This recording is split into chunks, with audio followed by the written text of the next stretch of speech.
The U.S. military has published the first footage of the raid in northern Syria that resulted in the death of the leader of the Islamic State group. Abu Bakr al-Baghdadi is dead.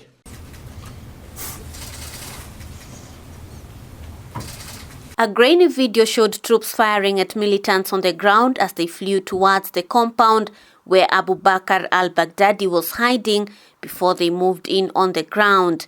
Baghdadi fled into a tunnel and killed himself by detonating a suicide vest. The head of U.S. Central Command, General Kenneth McKenzie, said the destroyed buildings were left looking like a parking lot with large potholes. General McKenzie said 2 children had died with Baghdadi in the tunnel and not 3 as previously reported. He also could not confirm President Donald Trump's graphic description of Baghdadi whimpering and crying as he died. He died after running into a dead-end tunnel, whimpering and crying and screaming all the way. The compound had been cleared by this time, with people either surrendering or being shot and killed.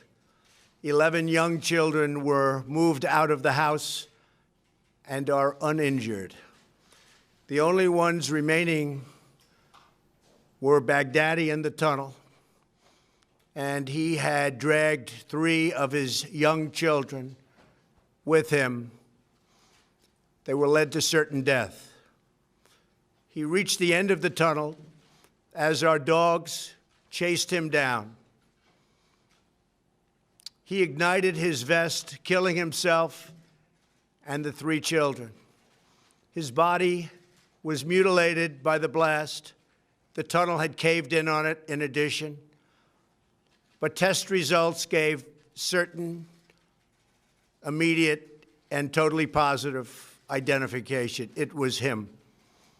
The thug who tried so hard to intimidate others spent his last moments in utter fear, in total panic and dread, terrified of the American forces bearing down on him. We were in the compound for approximately 2 hours, and after the mission was accomplished, we took highly sensitive material and information from the raid, much having to do with ISIS, origins, future plans, things that we very much want. General McKenzie said 4 women wearing belts full of explosives and 1 man was killed in the building operation.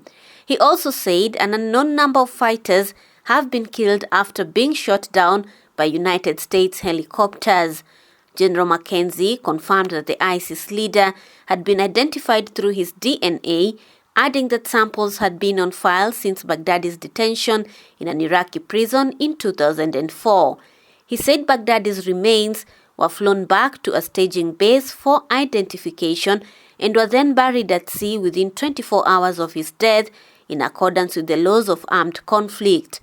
General McKenzie also said that the U.S. military is expecting ISIS to stage some kind of revenge attack for the death of its leader.